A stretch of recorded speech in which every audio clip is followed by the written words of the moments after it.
Well, hey everyone, it's me, Eric Kimball, out here in my garden, my mini bed experimental garden. I'm into my 8th year of experimenting with this gardening concept. I've made lots of videos about this, and I've actually made a video about what I'm going to show you, but not with peas, which is what I'm planting today. 2 years ago, I did a video about hammer planting. Just do a search on YouTube, hammer planting. This is the hammer right here. It's a dead blow hammer. Got about a 2-inch diameter head on it, and I have come up with this idea of hammer planting based on some reading that I did about seeds. And the theory is that when seeds are planted in small groupings, they grow better. You get better germination. Hammer planting compacts the soil, and you want the soil to be compacted over your seeds really well. With these pea seeds that I'm going to show you, you don't want to compact the soil as much as you would with cover crop seeds, which is what I showed 2 years ago in my hammer planting video. These seeds are somewhat fragile, these pea seeds, because I've soaked them overnight. They're a little bit soft, and so you don't want to crush them, but you do want the soil to be firm around them. I'm going to close up here and just show you hammer planting of pea seeds. One more thing, pea seeds are really bad at germinating. They have a low germination rate. So when I plant them in a furrow, I put them, really thick. Plant them really thick and thin them if needed, but often it's not needed because the germination is so bad. So that's another aspect of this. I've got 12 spots in here that are hammer planted with a grouping of pea seeds. I started out here today, I was going to use my furrow compressor right here and compress furrows, and then it occurred to me, oh, you should be hammer planting because it's a concept that works, and it works pretty well. Let's close up here and I'll show you how I'm doing this. All right, so I'm going to plant this mini bed to peas. The peas are extra early Alaska, and this mini bed is 7 years old. It's got a little damage right there. I need to replace this, but not this year. I can get through another year. I often plant rye, winter rye, in the fall of last year, the previous year, and I did not do that. Didn't have time.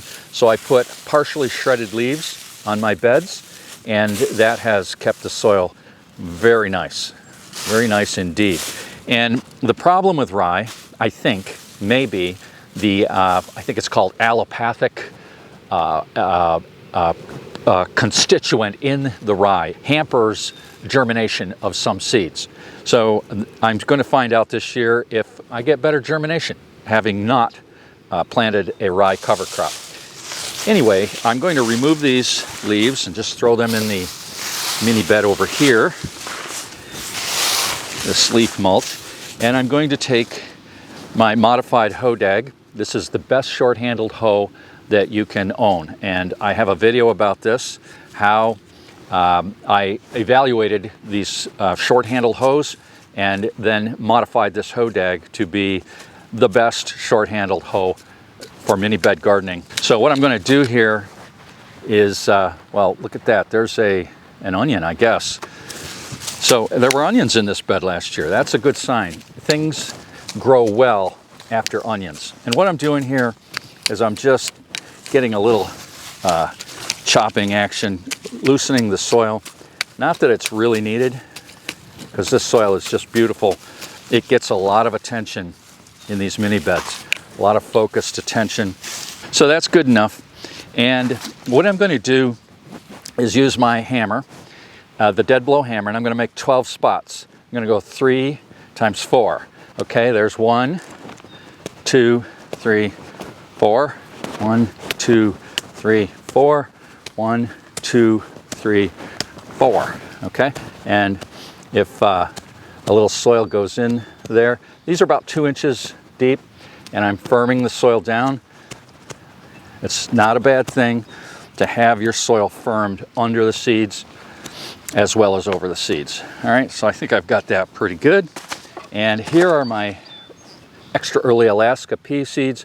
They've been soaked overnight. And what I'm going to do, instead of putting them in a furrow, is grab 5, 6, or 7 of them like that and just drop them in. Okay? And some of these are green and some are white. And I question whether the white ones, you know, they don't have that green healthy look, whether they're going to grow. But in any event, they're going in the little hammer divots. We'll call them hammer divots. Now I talk about the furrow compressor right here in my Planet Whizbang idea book for gardeners. It's basically the same concept as hammer planting. Wow, I got a lot in there. But these can be thinned, and I hope that I will thin them. You know what I mean? I hope that I get a few plants, and maybe I'll thin them to 2 per spot. That would be good. I'm planting 1, 2, 3, 4, 5 beds of these. Now, if I had a solid seed here, not a soaked seed, I would put the soil over it and hammer it right on down.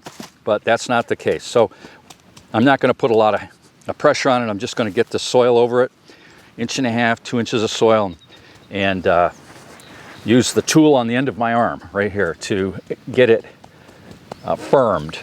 Not hard packed, just firmed. All right? And those seeds, those little groupings, are going to get along very nicely, and they're going to grow better than if they were in a furrow. That's the theory. That's part of the theory here.